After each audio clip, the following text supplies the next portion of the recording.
नमस्कार, मैं अभिषेक राज, CEO founder EasyWay global. चलिए, आज यूपी ट्रिपल एससी का पहला लेक्चर आप लोगों के सामने स्टार्ट हो रहा है और आज का लेक्चर इंट्रोडक्शन क्लास है। सिलेबस के बारे में हम लोग जानेंगे कि कौन कौन सी किताबें हैं जिसको हम लोग रेफर करेंगे, सिलेबस पैटर्न क्या रहेगा, कैसे पढ़ना इत्यादि के बारे में हम लोग समझने का प्रयास करेंगे। आज का अगर लेक्चर आप पूरा देखते हैं तो आपको पता चल जाएगा कि हमको पढ़ाई कैसे करना है, तैयारी कैसे करनी है और क्या क्या पढ़ना है। क्योंकि कोई भी चीज़ अगर आप तैयारी करते हैं तो सबसे पहले उसके सिलेबस के बारे में जानकारी होना चाहिए, कैसे पढ़ना है, क्या नहीं पढ़ना है, काफ़ी इंपॉर्टेंट होता है। और अगर आप ये सारी चीज़ें अगर आपके दिमाग में आ जाती है तो फिर आपको तैयारी करने में काफ़ी आसानी होगी। चलिए शुरुआत करेंगे। शुरुआत करने से पहले आप सभी का वेलकम करना चाहेंगे कि स्वागत है यूपी ट्रिपल एससी के स्पेशल बैच में, ठीक है। और एक बात और मैं आपको बताना चाहूँगा कि ये जो बहाली था 2015 में निकाली गई थी 293 पदों पे और 2016 में 559 पदों पे ये बहाली निकाली गई थी। और आज से लगभग 5 साल होने वाले हैं पहले की बात है जब ये बहाली निकाली गई थी। और आज जो कैंडिडेट उस फॉर्म को अप्लाई किए थे या उसमें से मैक्सिमम जो बच्चे हैं वो कहीं ना कहीं सेटल हो गए हैं, अपने लाइफ में बिजी हैं या पढ़ाई से रिश्ता टूट गया है, पढ़ना छोड़ दिए हैं। तो यहाँ पे एक कंपटीशन काफ़ी कम हो जाता है, काफ़ी कंपटीशन कम हो गया है क्योंकि जो उत्सुकता रहता है स्टार्टिंग में फॉर्म भरते समय वो नहीं रहा है। और जो बच्चे तैयारी करेंगे, जो दिलो जान से तैयारी करेंगे तो काफ़ी इनकी संख्या कम है, ठीक है। क्योंकि EasyWay में हम 50 बच्चे मतलब 50 तो हो गए लेकिन ये 100 नहीं पहुँचे हैं। तो समझ सकते हैं कि इतना एडवर्टाइजमेंट करने के बाद ही मतलब 50 से 100 के बीच में बच्चे EasyWay में ज्वाइन किए हैं। तो मुझे लगता है कि कंपटीशन ज़्यादा टफ नहीं है, अगर जो सही से थोड़ा सा प्रैक्टिस कर लेगा उसका नौकरी यहाँ पे संभावित है, ठीक है। तो चलिए शुरुआत करते हैं। तो सबसे पहले हम लोग जानेंगे कि सिलेबस, इसमें सिलेबस को देखेंगे तो सिलेबस यहाँ पे 2 पार्टों में बनाया गया है, ठीक है। पहला पार्ट ए है और इसके बाद पार्ट बी है।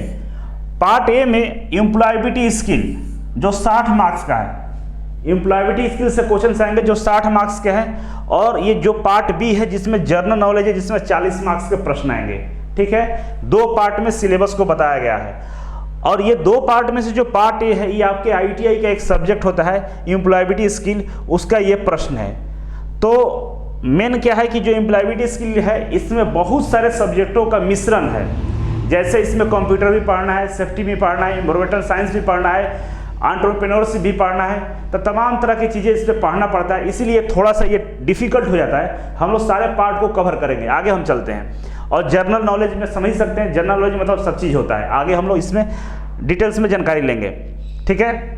तो चलिए, जो परीक्षा का योजना है गवर्नमेंट की तरफ से जो बनाई गई है उसमें आप देख सकते हैं अधिकतम 100 अंक का परीक्षा होगा जिसमें 120 मिनट आपको टाइम दिया जाएगा। 100 अंक और 120 मिनट टाइम है। प्रश्नों की संख्या की बात करें तो 100 है, 100 प्रश्न है और 120 मिनट टाइम है। तो आपके पास टाइम तो ठीक है, क्योंकि अगर मतलब 20 मिनट एक्स्ट्रा हम मान के चलेंगे, एक प्रश्न पर 1 मिनट टाइम दे रहा है तो 20 मिनट एक्स्ट्रा टाइम दे रहा है। अगर आप थोड़ा सा प्लानिंग करके पढ़िएगा तो मैक्सिमम क्वेश्चन हम लोग करेंगे, ठीक है। इसमें भाग 1 और भाग 2 है, आपको बता दिए। भाग 1 में 60 क्वेश्चन आएंगे और भाग 2 में 40 क्वेश्चन आएंगे, ठीक है। आगे अब पार्ट ए के बारे में हम लोग डिटेल्स में जानेंगे। पार्ट ए में डिटेल्स में क्या क्या दिया गया है, ठीक है। तो आइए इसको हम लोग डिटेल्स में जानकारी लेते हैं। चलिए, सबसे पहला हम बात करेंगे पहला पॉइंट का जिसमें इंफॉर्मेशन टेक्नोलॉजी लिटरेसी दिया गया है और ये 20 मार्क्स का है। ये कितने मार्क्स का है? 20 मार्क्स का है। 60 में से 20 मार्क्स केवल और केवल ये इंफॉर्मेशन टेक्नोलॉजी से, मतलब ये कंप्यूटर का सिलेबस है। तो कंप्यूटर से 60 में से 20 है तो बचा कितना? 40 मार्क्स में सारे सब्जेक्ट है, 20 अकेले है कंप्यूटर का। तो देखिए यहाँ पे ये कंप्यूटर का सिलेबस है और इसमें से पहला जो है कंप्यूटर बेसिक इंफॉर्मेशन पढ़ना है जिसमें हम लोग कंप्यूटर फंडामेंटल भी पढ़ा देंगे। बेसिक कंप्यूटर लिखा है, बेसिक कंप्यूटर इंफॉर्मेशन। तो इसमें से बहुत सारी चीज़ें फंडामेंटल का नहीं आता, लेकिन बाय द वे फंडामेंटल से भी पूछ सकता है क्योंकि बेसिक कंप्यूटर यहाँ पे लिखा हुआ है। इसलिए हम लोग बेसिक कंप्यूटर के साथ साथ कंप्यूटर फंडामेंटल भी हम कवर कर देंगे जिससे प्रश्न छूटने की समस्या ही दूर हो जाएगा, ठीक है। और जैसे ये चैप्टर कंप्लीट होगा आपको इसका प्रैक्टिस सेट भी हम लोग देंगे जो ऑनलाइन होगा। आप ऑनलाइन प्रैक्टिस कीजिएगा और उस प्रैक्टिस सेट का सॉल्यूशन वीडियो भी हम आपको प्रोवाइड करेंगे जिससे कहीं भी तैयारी करने में आपको कमी नहीं छोड़ेंगे, ठीक है। दूसरा पार्ट है ऑपरेटिंग सिस्टम। ऑपरेटिंग सिस्टम के बारे में हम लोग जानकारी लेंगे, पूरे डिटेल्स में पढ़ेंगे। और ये जो पार्ट है अमित सर पढ़ाएंगे, क्योंकि इसमें कुछ मेरा पार्ट्स है, कुछ अमित सर का पार्ट्स है। तो क्या होता है ना कि जो जिसका एक्सपर्ट होता है उससे पढ़िएगा तो ज़्यादा बेटर हो सकता है, ठीक है। ये पार्ट अमित सर का है। इसके बाद माइक्रोसॉफ्ट ऑफिस है, मतलब ऑफिस में वर्ड है। माइक्रोसॉफ्ट MS ऑफिस में 3 होता है, MS word, MS excel, MS power point. तो यहाँ पे जो दिया है वर्ड और एक्सेल दिया है, पावर पॉइंट के बारे में नहीं दिया है। तो हम 2 ही पढ़ेंगे, माइक्रोसॉफ्ट ऑफिस और माइक्रोसॉफ्ट एक्सेल, ठीक है। इसके बाद नेक्स्ट है वेब ब्राउजर और सर्च इंजन। वेब ब्राउजर और सर्च इंजन जैसे गूगल क्रोम हो गया, फायरफॉक्स हो गया, जो सर्च इंजन होते हैं उसके बारे में हम लोग पढ़ेंगे।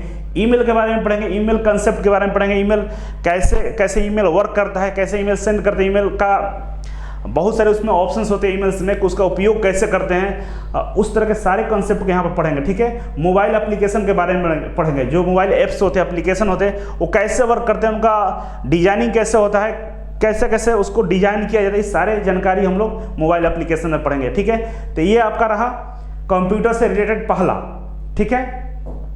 नेक्स्ट आते हैं, तो यहाँ पे दूसरे नंबर का जो है पहला कंप्यूटर वाला खत्म हो गया। अब आते हैं इन्वायरमेंटल साइंस, ठीक है, जिसको हम लोग इन्वायरमेंटल एजुकेशन के नाम से जानेंगे। ये 10 मार्क्स का है। ये कितने मार्क्स का है? 10 मार्क्स का है। तो इसमें जो पहला है ट्रेड रिलेटेड रिस्क, मतलब व्यवसायिक जो जोखिम है उसके बारे में पढ़ना है, और प्राथमिक चिकित्सा, फर्स्ट एड। तो ये देखिए, ये क्लियर तो नहीं है, लेकिन इसको हम लोग ऑक्यूपेशनल सेफ्टी बोलते हैं। ऑक्यूपेशनल सेफ्टी मतलब व्यवसायिक सुरक्षा, इसको बोलते हैं हम लोग व्यवसायिक सुरक्षा, ऑक्यूपेशनल सेफ्टी बोला जाता है। जो आपके ITI के ट्रेड में और एम्प्लॉयबिलिटी स्किल में इसको यही बोला जाता है। लेकिन इसी का छोटा सा पार्ट यहाँ पर दिया गया है। व्यवसायिक सुरक्षा का छोटा सा पार्ट है ट्रेड रिलेटेड रिस्क और फर्स्ट एड। और देखा जाए तो जो ट्रेड रिलेटेड रिस्क है ये सुरक्षा का ही सारा पार्ट है। जैसे कहीं आग लग जाए, अगर आपका ट्रेड है, ट्रेड के अकॉर्डिंग अगर आप वहाँ पर काम कर रहे हैं तो वहाँ पे सारे इन्फॉर्मेशन साइन के बारे में जानकारी होना चाहिए। जितने भी साइन होते हैं सारे साइन के बारे में जानकारी होना चाहिए, फायर के बारे में जानकारी होना चाहिए। तो बहुत सारा चीज़ इसमें आता है। तो हम लोग पूरा सेफ्टी पढ़ लेंगे तो ये तो दोनों कवर होगा ही। इसके साथ साथ अगर इसके आगे पीछे भी प्रश्न रहेंगे तो हम लोग उसको कवर कर लेंगे, ठीक है। इसके बाद नेक्स्ट है इन्वायरमेंटल इशूज, पर्यावरणीय मुद्दे। इन्वायरमेंटल इशू हमारे साथ क्या क्या है? इन्वायरमेंटल इशू बहुत सारे हैं। जैसे सबसे बड़ा है कि पोल्यूशन की समस्याएं हैं, ओजोन परत जो है उसमें भी छिद्र हो रहा है। तो बहुत सारे इन्वायरमेंटल इशूज हैं जिस पे हम लोग आसानी से इसको पढ़ने का प्रयास करें। कोई ये बड़ा नहीं है, ये बहुत ही छोटा चीज़ है इन्वायरमेंटल इशूज, ठीक है। मेन ये है। सेकेंड पार्ट का अगर देखा जाए तो सेकेंड पार्ट का जो A और B है, सेकेंड पार्ट का A और B थोड़ा सा है, इसके बाद इसमें कुछ जान नहीं है, ठीक है। तीसरा है लेबर वेलफेयर लॉ, ये 20 मार्क्स का है। कंप्यूटर वाला 20 मार्क्स का और ये 20 मार्क्स का है, ठीक है। तो लेबर लॉ के बारे में पढ़ेंगे। जैसे अप्रेंटिसशिप एक्ट क्या होता है, जो लेबर होते हैं जो कंपनियों में काम करते हैं, ट्रेनी या कह सकते हैं टेक्नीशियन, उनके लिए क्या क्या एक्ट है, गवर्नमेंट उनके लिए क्या क्या फैसिलिटी दी है, उनका काम करने का कितने तरीकों से उनको जॉब प्रोवाइड किया जा सकता है, किस कंडीशन में उनको मुआवजा मिलता है, ये सारे बातें हम लोग पढ़ेंगे लेबर वेलफेयर लॉ के बारे में, ठीक है। इसमें सारा चीज़ हम लोग कवर कर लेंगे। यहाँ पर देख सकते हैं, यहाँ पे हिंदी में लिख दिया गया है। एम्प्लॉयज एक्ट के बारे में भी पढ़ना है, अप्रेंटिसशिप एक्ट के बारे में पढ़ना है, पेमेंट ऑफ वेजेज के बारे में पढ़ना है, कितना पेमेंट उनको, सैलरी कैसे मिलेगा, ओवर टाइम काम करेगा तो उसमें इनको क्या मिलता है बेनिफिट, ये सब के बारे में यहाँ पे हमको तीसरे नंबर पे हम लोग को पढ़ना है, ठीक है। अब आगे चलेंगे। चौथा नंबर है क्वालिटी मैनेजमेंट, ये 5 मार्क्स का है और ये एंटरप्रेन्योरशिप में आता है। अगर आप बिजनेस वगैरह करते हैं, छोटा मोटा बिजनेस ऑपरेशन, बिजनेस छोटा मोटा कैसे चलाया जाता है उसके बारे में होता है कि सो हम क्वालिटी मैनेजमेंट, और यहाँ पे दिया ISO और ISO, इसके बारे में आप लोग जानते होंगे। ISO नंबर मिलता है, तो ये ISO नंबर क्या होता है, ISO के बारे में जानकारी पूरा मिलेगा, ठीक है। क्वालिटी मैनेजमेंट कैसे किया जाता है, फिश बोन, 5S, 5D, ये 5S जो होता है ये आपका किसी भी काम को इफिशिएंसी को बढ़ा देता है। मतलब आपके कंपनी के प्रोडक्शन क्षमता को बढ़ाना है, कंपनी के क्वालिटी को बढ़ाना है, तो हम लोग 5S का प्रयोग करते हैं और इसके बारे में हम लोग सेफ्टी में ही पढ़ लेंगे 5S के बारे में, ठीक है। ये सारी चीज़ें हम लोग क्वालिटी मैनेजमेंट में पढ़ लेंगे। अब यहाँ पे 5वां नंबर पे है, ये 5 नंबर का है, ये 5 नंबर है और ये 5 नंबर है। ये जो 5 नंबर है ये फ्री का है, आपको मिलेगा। फ्री का इसलिए मिलेगा कि इसमें देखिए पहला है कि ये विराम चिन्ह के बारे में पढ़ना है, ठीक है। पहला विराम चिन्ह के बारे में पढ़ना है। दूसरा है एक वचन और बहुवचन, इंग्लिश वाला है, सिंगुलर एंड प्लूरल के बारे में पढ़ेंगे। तो सिंगुलर कैसे बनाते हैं, प्लूरल कैसे बनता है, तो इसके 5-6 रूल होते हैं। ये सारे रूल के बारे में हम बता देंगे, तो आप आसानी से इसको कर लीजिएगा, एक नंबर भी नहीं आपको गलती होने वाला है।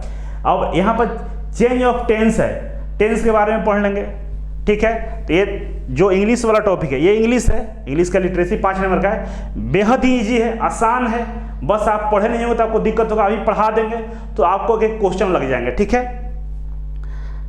अब जितने ये चैप्टर आप देखिए 1 2 3 4 5, पांचों का जो अंदर वाला पार्ट है, जैसे 5वां का बात करें तो 1 2 और 3, ये तीनों का टेस्ट अलग अलग होगा, ठीक है। तो सारे टॉपिक के हम लोग टेस्ट अलग से लेने वाले हैं, ठीक है। अब चलते हैं पार्ट बी में। अब पार्ट बी के बारे में हम लोग बात करेंगे, जनरल नॉलेज है। पार्ट बी क्या है, जनरल नॉलेज, और ये 40 मार्क्स का है। कितने मार्क्स का है, 40 मार्क्स का है। और यहाँ पे 8 पार्ट में दिया गया है। पार्ट 1 2 3 4 5, 3 नीचे, 3 अगले स्लाइड में, मतलब 5 टोटल 5 टॉपिक दिया गया है इसमें, और प्रत्येक टॉपिक से 5 अंक निर्धारित किया गया है। मतलब 8 आपका इसमें टॉपिक है और प्रत्येक 8 टॉपिक के लिए 5 अंक निर्धारित है, मतलब टोटल 40 नंबर का, 8 5 40, ठीक है। जैसे पहला है भारत की संस्कृति विरासत, भारतीय कला एवं संस्कृति, भारतीय राष्ट्रीय आंदोलन, इसको पढ़िएगा और इसमें से आपको 5 नंबर के प्रश्न आएंगे। इसके अलावा संविधान के बारे में, भारतीय संविधान की प्रमुख विशेषताएं, मौलिक अधिकार, कर्तव्य, संसदीय कार्य, न्यायपालिका, पंचायती राज व्यवस्था, ये 5 नंबर का है। फिर इसके बाद ये भारतीय अर्थव्यवस्था, ये 5 नंबर का है। दूसरा आप स्वस्थ एवं दिन प्रतिदिन गतिविधियों के बारे में, मतलब मानवीय शरीर के बारे में दिया है, ये भी 5 नंबर का है। प्रारंभिक अंकगणित, भिन्न, दशमलव, प्रतिशत, साधारण ब्याज, अंकगणित, घात, वर्गमूल, समीकरण, ये भी है 5 नंबर का, ठीक है। तो ये सब पार्ट 5-5 नंबर के हैं जो आसानी से आप कर लेंगे। इसमें से आपको हम बता देते हैं, देखिए ये जितने भी है इसके लिए मैं बुक का नाम बताऊंगा, आपको किताब का नाम बता दूंगा, आप ये किताब खरीद लेंगे और इससे पढ़ेंगे तो आपको हो जाएगा। किताब का नाम कब बताएंगे, अभी नहीं, 2-4 हम किताब स्टडी कर रहे हैं, देख रहे हैं कि कौन सा किताब आपके लिए अच्छा रहेगा। किताब के साथ साथ उस पेज नंबर को भी बता देंगे, आपको हम बता देंगे कितना पढ़ना है, ठीक है, उतना ही पढ़िएगा, ठीक है। और यहाँ पे अंकगणित वाला पार्ट है ना, तो क्या है कि यहाँ पे मैथ का क्लासेस चलते हैं, मैथ के सर अवेलेबल हैं, तो मैं अगर आप लोग बोले तो मैं इसको एक दिन में एक क्लास दे दूंगा, जिससे आप लोग ओवरव्यू मिल जाएगा, ठीक है। ये सारे जो टॉपिक का नाम लिखा हुआ है, सारे टॉपिक का हम 2-4 क्वेश्चन करवा के आपको उसके बेसिक फंडामेंटल के बारे में हम बतवा देंगे, क्योंकि ऐसे पढ़िएगा तो टाइम लग जाएगा, लेकिन हम इसके जो बेसिक चीज़ होते हैं, जो बेसिक रूल है, और हर रूल पे हम क्वेश्चन करवा देंगे, तो आपका इसका भी काम हो जाएगा, ठीक है। तो ये 5 नंबर हो जाएगा। ऊपर वाले किताब के बारे में हम बता देंगे। फिर नीचे जो 3 हैं, ये जो 3 बचे हुए हैं, जैसे सामान्य हिंदी, तो सामान्य हिंदी में विलोम शब्द, परिवाची शब्द, ये सब आपको खुद पढ़ के याद करना होगा। इसके लिए बाय डिफॉल्ट है लूसेंट ले लीजिएगा। लूसेंट का आता है हिंदी का, हिंदी व्याकरण का, आप खरीद लीजिएगा। ये सारे टॉपिक उसमें ये 1 by 1 मिल जाएगा। और लूसेंट का फायदा ये है कि उसका प्रीवियस ईयर का क्वेश्चन पूछा हुआ बहुत सारे एग्जाम का दिया रहता है चैप्टर वाइज। जैसे विलोम शब्द पढ़िएगा लूसेंट में, तो विलोम शब्द पढ़िएगा, इसके बाद लास्ट में कम से कम 100 प्रैक्टिस क्वेश्चन दिया गया, वो 100 क्वेश्चन के वो कर लीजिएगा, हो जाएगा, ठीक है। तो इसके लिए समान हिंदी की लूसेंट का बुक खरीद लीजिएगा और उसके प्रीवियस ईयर में जितने प्रश्न पूछे गए हैं टॉपिक के अनुसार उसको लगा लीजिएगा। एक चैप्टर में कम 100-50-100 क्वेश्चन मिले, किसी में 200 क्वेश्चन है, लगा लीजिएगा तो एक क्वेश्चन भी नहीं छूटने वाला है, ठीक है। तो इसके लिए 5 नंबर ये सिक्योर है। आप लूसेंट का हिंदी का ले लीजिएगा, समान व्याकरण का, ठीक है। और समान जागरूकता में है तो ये भी लूसेंट से काम हो जाएगा। ये समान जो जागरूकता है, इसमें भारत के पड़ोसी देश, विश्व के देश, राजधानी, मुद्रा, विश्व संगठन, उसके मुख्यालय, खेलकूद पुरस्कार विजेता, प्रसिद्ध पुस्तकें, उनके लेखक, भारतीय अनुसंधान संगठन। ये 7वां नंबर भी लूसेंट का आता है, सामान्य ज्ञान, ठीक है। लूसेंट का सामान्य ज्ञान आता है, इससे ये कंप्लीट आपका हो जाएगा और बहुत ही बेहतर बुक है एग्जाम के लिए, ठीक है। तो 5-10 नंबर का लूसेंट का किताब लेना है। हिंदी समान ज्ञान, हिंदी व्याकरण और ये समान ज्ञान लीजिए, जनरल नॉलेज, तो इससे काम हो जाएगा, ठीक है। और 8वां नंबर है प्रदेश से संबंधित ज्ञान। उत्तर प्रदेश का भौगोलिक, ऐतिहासिक एवं सांस्कृतिक महत्व, प्रदेश के पर्यटन स्थल, प्रदेश में संचालित की जा रही विभिन्न प्रकार की योजनाएं। तो प्रदेश में जो विभिन्न प्रकार की योजनाएं चलाई जा रही है, तो आप लोगों को पता होगा लेटेस्ट जो गवर्नमेंट ऑफ जो बीजेपी है, उत्तर प्रदेश गवर्नमेंट में जो बीजेपी गवर्नमेंट है अभी, योगी आदित्यनाथ जी है मुख्यमंत्री है, उनके द्वारा कौन कौन सी योजनाएं चलाई जा रही है उसको आप सीरियसली रट लीजिएगा। इससे प्रश्न रहेंगे, 2 से 3 प्रश्न इससे रहेगा, जो लेटेस्ट करंट में जो योजनाएं उनकी चल रही है, ठीक है। इसके अलावा उत्तर प्रदेश का जो जीके जीएस आता है, आप लोगों को यहाँ पता होगा, सभी लोगों को पता होगा कि उत्तर प्रदेश के जो स्पेशल केवल उत्तर प्रदेश का उसमें दिया रहता है, वो ले लीजिएगा। तो उसमें से जो भौगोलिक, ऐतिहासिक इसके बारे में जो दिया है, कला संबंधित एवं सांस्कृतिक महोत्सव इत्यादि, पर्यटक स्थल, इस सब के बारे में यूपी का जो जीके जीएस आता है उसका उसमें दिया रहता है, आप उसको भी याद कर लेंगे तो आपका इधर वाला पार्ट आसानी से हो जाएगा, ठीक है। तो पार्ट बी में के भी आपको जो अंकगणित वाला है और जो समान हिंदी है, समान जागरूकता है और ये प्रदेश का संबंधित ज्ञान है, ये सभी 8 में से 4 आप आसानी से पढ़ सकते हैं और इसको पढ़ने के लिए हम आपको हेल्प कर देंगे। मैथ का जो पार्ट है उसका हम 1-2 दिन क्लास चलवा देंगे, जिससे आपका ओवरऑल कंप्लीट हो जाएगा। और विश्वास कीजिए कि अगर आप मेरे कहे अनुसार प्रैक्टिस कीजिएगा तो आपका मतलब जो सिलेक्शन है कोई रोक नहीं सकता है। और सारे जो पार्ट ए के जितने भी टॉपिक है, सारे टॉपिक हम 50-50 क्वेश्चन का प्रैक्टिस सेट आपको देने वाले हैं, ठीक है, जिससे आपका तैयारी और बेहतर हो जाएगा। अब हम चलते हैं आगे। तो आगे अब स्लाइड खत्म हो चुका है, तो चलिए यहां पे कुछ चीजों को हम समझेंगे। पहला चीज क्या समझना है हमको, पहला देखिए, पहला है कि हमारा डेली क्या मतलब डेली मतलब रोज 5 PM 5 बजे शाम को 5 से 5:30 तक आपको वीडियो लेक्चर मिलेगा, ठीक है। वीडियो लेक्चर आपको मिल जाएंगे जिसको आपको देखना होगा, ठीक है। और उसी दिन वीडियो को देख लीजिएगा। आप सीरियसली अगर आपको नौकरी चाहिए तो वीडियो मिस नहीं करना है। ऐसे ये 24 आवर्स रहेगा, अगर शाम को 5 बजे अपलोड होगा तो अगले दिन 5 बजे तक रहेगा। लेकिन मैं आपसे रिक्वेस्ट करता हूं कि आप 24 घंटे के अंदर में वीडियो देख लीजिएगा और सेल्फ स्टडी नोट्स बनाइएगा, ठीक है। खुद का नोट्स बनाइएगा, वीडियो को पॉज कर करके नोट्स बना लीजिएगा। नोट्स बनाने से 2 फायदा होगा। पहला कि एक तो आपका रिवीजन हो जाएगा, ठीक है, क्योंकि केवल वीडियो देखिएगा तो कहानी आपको बहुत अच्छा लगेगा, लेकिन नोट्स बनाइएगा तो सबसे इंपॉर्टेंट है। नोट्स बन जाएगा तो आपका रिवीजन हो जाएगा और कभी भी दोबारा से रिवीजन करना हो तो क्विकली आप रिवीजन कर लेंगे, ठीक है। तो नोट्स बहुत जरूरी है। इसके बाद आप प्रैक्टिस सेट आपको मिलेगा, ठीक है। ऑनलाइन प्रैक्टिस सेट हम लोग देंगे। तो बहुत सारे बच्चे होंगे जो प्रैक्टिस सेट को मतलब नहीं करेंगे या बोलेंगे कि आपको आज प्रैक्टिस सेट देना है तो नहीं देंगे। आप जरूर दीजिएगा। जैसे प्रैक्टिस सेट को सबमिट कीजिएगा तो आपके सामने सारे आंसर और क्वेश्चंस आ जाएंगे। तो उसका स्क्रीनशॉट ले लीजिएगा, स्क्रीनशॉट आसानी से ले सकते हैं और उसको कॉपी में लिखिएगा, कलम से लिखिएगा। लिखने से फायदा क्या होगा कि जैसे आप लिखते हैं आपके मेमोरी में स्टोर होता है, याद हो जाएंगे, ठीक है। और इस प्रैक्टिस सेट का हम लोग सोल्यूशन वीडियो, हो सकता है बहुत सारे क्वेश्चन आपसे गलत हो जाए, उसका सोल्यूशन वीडियो हम लोग आपको प्रोवाइड करने वाले हैं। इसका सोल्यूशन वीडियो आपको मिल जाएगा, जिससे फायदा क्या होगा कि जो क्वेश्चन गलत हुआ था, क्वेश्चन गलत क्यों होता है, क्योंकि आप गलत सोचते हैं। जिस दिन सही सोचना शुरू कर दीजिए क्वेश्चन गलत नहीं होगा, उस सारे कमियों को आपको पता चलेगा, आपका इंप्रूवमेंट बहुत जल्दी हो जाएगा, ठीक है।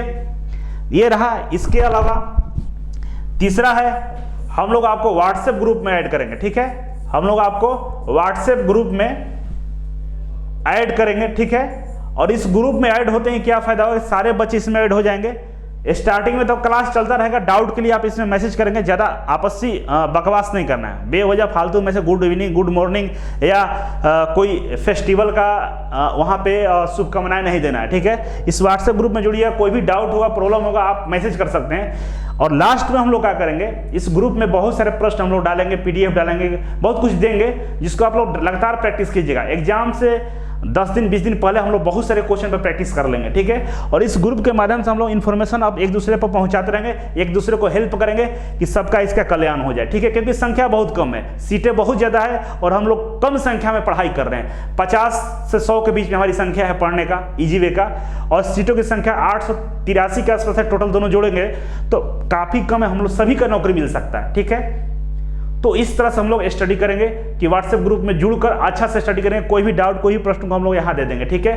अगर हमें ऐसा लगता कि आप अच्छा पढ़ाई कर रहे हैं, और बेहतर ढंग से स्टडी कर रहे हैं तो जो प्रैक्टिस सेट आपको अभी देंगे चैप्टर वाइज, उस प्रैक्टिस सेट को हम फिर से दोबारा से इस व्हाट्सएप ग्रुप में हम डाल देंगे। आपको हम 4 से 5 बार प्रैक्टिस करा देंगे ऑनलाइन।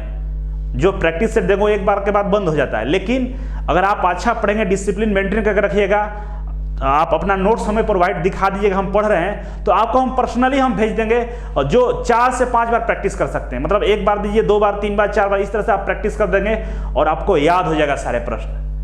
तो बिलीव करके पढ़ाई कीजिए और डेडिकेशन के साथ पढ़ाई कीजिए, क्योंकि ये जो मौका मिलेगा ना, इसमें बहुत कम मेहनत में नौकरी मिल जाता है। बाकी नौकरी में बहुत भीड़ बहुत ज़्यादा है, यहाँ भीड़ बहुत कम है, नौकरी आपको मिल जाएगा। ठीक है, तो ये सारी चीज़ें थी जो आपको हमको बताना था, हम बता चुके हैं। फिर भी अगर आपके पास कोई डाउट होगा, कोई भी डाउट हो, तो आप हमसे जो ग्रुप बनेगा उस ग्रुप में मैसेज करके पूछ सकते हैं। ठीक है, बहुत सारे लोग हमसे बात करने के लिए कॉल कर रहे थे। देखिए, हम बात करेंगे, सब लोगों से बात करेंगे, मीटिंग लेंगे, मीटिंग में हम लोग आएंगे और डिस्कस करेंगे कि कौन कौन सा चीज़ छूट गया है, एक दूसरे के साथ मिलकर हम लोग पढ़ेंगे। क्योंकि देखिए, अचानक से क्लास स्टार्ट हुआ है तो बहुत सारी चीज़ें हो सकता है छूटे, मतलब जो आज मिलना चाहिए ना मिले, लेकिन मिलेगा जरूर। समय से पहले सारा चीज़ करा देंगे, लेकिन थोड़ा सा इधर उधर होगा तो आप परेशान मत होइएगा, हम आपके साथ हैं। दिन रात मेहनत करेंगे, आप भी कीजिए मेरे साथ और सफल होकर आइए, काफ़ी खुशी हमें मिलेगा। ठीक है, और फिलहाल हमें लगता है कि हम सब चीज़ बता चुके हैं। कोई भी ऐसा डाउट नहीं छोड़ें जो आप डाउट में रहेंगे। ठीक है, वेबसाइट पर प्रॉपर आप जाइएगा। हाँ, एक चीज़ और कि जो वेबसाइट आप चलाएँगे जिससे आपको ID पासवर्ड मिला गया है, तो ID पासवर्ड जिस भी कंप्यूटर में खोलिएगा तो उसका IP एड्रेस हम लोगों के पास आ जाता है। ठीक है, तो ध्यान रखिएगा कि अपना ID पासवर्ड किसी और को मत दीजिएगा, नहीं तो एक से दूसरे सिस्टम में अगर ये ओपन होगा तो फिर आपका ID पासवर्ड ब्लॉक कर दिया जाएगा, जिससे आप लेक्चर को नहीं देख पाएंगे और हम फिर कुछ नहीं कर पाएंगे। इसलिए आप ऐसा गलती मत कीजिएगा, क्योंकि देखिए, एक टीचर पढ़ाता है तो उसकी भी एक जिम्मेदारी होती है, उसका भी परिवार होता है। तो आप बेवजह कुछ गलती कीजिएगा तो फिर नुकसान आपका ही होगा। ठीक है, और इस पूरे लेक्चर में एक तो अमित सर रहेंगे और मैं रहूँगा, 2 लोग आपको यहाँ पे पढ़ाने वाले हैं। और एक जो मैथ है, मैथ के लिए हम राहुल सर को लाने का प्रयास करेंगे, जो पार्ट B में है। उसके लिए मैं वादा नहीं कर रहा हूँ, लेकिन आप लोग अच्छा पढ़ेंगे तो मैथ हम राहुल सर से 2-4 जो उसमें टॉपिक दिएगा वो हम करवा देंगे, जिससे आपको आसानी से सारा कॉन्सेप्ट क्लियर हो जाएगा। ठीक है, तो चलिए, बेस्ट ऑफ लक और तैयार हो जाइए आज से एक नए संघर्ष के लिए और इंस्ट्रक्टर बन के आइए। हम और आप मिलकर YouTube पर वीडियो बनाएंगे आपका, ऐसा मेरा ख्वाब है, इच्छा रखता हूँ कि सभी लोग सफल हों। ठीक है, और बाद में हम लोग मिलते हैं। तो चलिए, आज के लिए इतना ही था। Thank you so much. फिर मिलते हैं एक नए वीडियो और एक नई जानकारी के साथ। तब तक के लिए नमस्कार।